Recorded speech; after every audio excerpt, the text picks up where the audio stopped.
My guest Rob Manning knows a thing or two about the challenges of exploring other planets as the Mars engineering manager with NASA's Jet Propulsion Laboratory in Pasadena.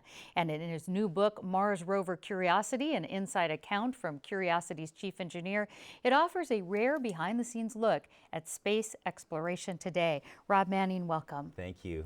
Now, what happens after a failed test flight or explosion like we saw last week? What are scientists doing once that happens? Well, the first thing to do is exactly the same thing happens with an aircraft accident. You have to pick up the pieces and figure out exactly what happened. I mean, that's number one. When we have a failure, and to tell you, we have many failures when we develop even an unmanned vehicle like Curiosity Rover.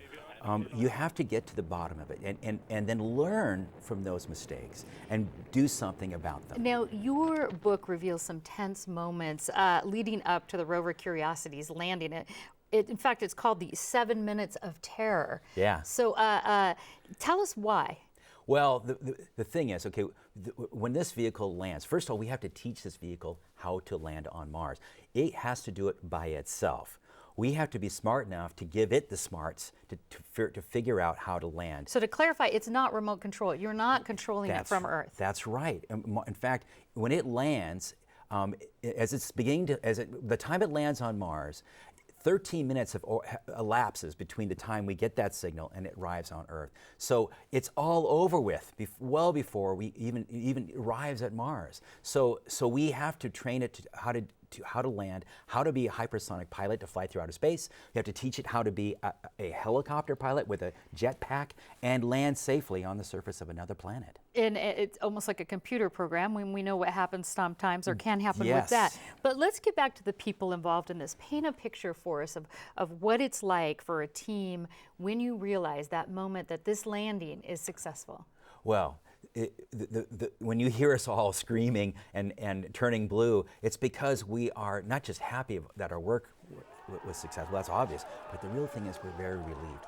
We have to go through hundreds, thousands of little things in our mind's eye with the help of computers, with simulations, because we can't test this at Earth. We can test all the little pieces one at a time, but we can't put all these pieces together. Because? Because Mars and Earth are so different. Mars has an atmosphere only 1% the density of Earth's, and it's a very different place. And because of that, we have to do it in little tiny pieces, and that makes us very nervous. And let's talk about these little tiny pieces, especially the part about the images sent back from Curiosity. There was a selfie.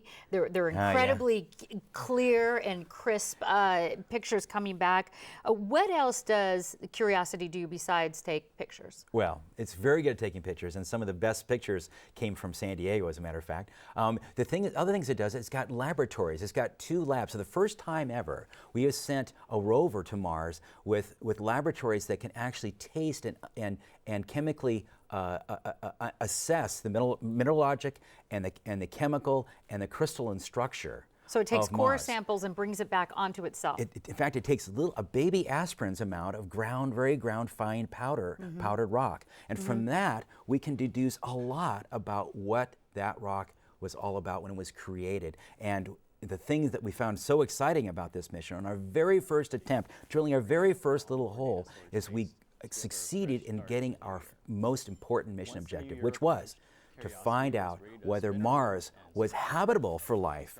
Long ago, back when Mars and Earth we think were wet and warm, and indeed, our very first sample said yes, Mars was a place where life could have existed had it been there. Long ago. Oh, how long is Curiosity's mission? How long is this sampling going to go on? Well, this sampling, we hope it'll go along as long as the rover, as long as we're funded and as long as the rover can survive. So far, it's met its primary mission objectives. It's been on Mars for over a Mars year, which is 2 Earth years. But we believe it could keep going, just like the little Opportunity rover has kept going now for over a decade on Mars. We think this rover can hopefully do just as well. Remind us of how many rovers the U.S. has sent to Mars and how much surface area or how much of the planet have we actually seen? Well, we sent both landers that haven't moved, the Viking landers, Mars, Phoenix lander, the North Pole of Mars that dug into the surface of the North Pole. When we sent our first rover to Mars in 1997. On the 4th of July, we landed little Sojourner rover. That was very exciting. And then we were able to put 2 other rovers on Mars in early 2004, Spirit and Opportunity. Those were our first real roving geologists. They weren't geochemists. They couldn't tell you what the rock was made of at the chemical level, but it could tell us a lot about the geologic history of Mars. And it was those rovers that discovered and proved that Mars had been wet for long periods of time. So that was one of the unexpected discoveries. What do you hope happens from here on out? Well, do you think people will actually get to Mars? I think people will eventually get to Mars. I can tell you for a fact, though, it is a very difficult flight. It's not just the time it takes to get there. The technology needed to land on Mars is actually something we're just working on right now. So there's a lot we need to invent. But someday, the day will come when people will be able to go on Mars and land and explore. Now, the first missions will be very short, but they will be there. People will be put feet on the dirt. Looking forward to following up and hearing more about this process as it goes on. Rob Manning, thank you very much. Thank you very much.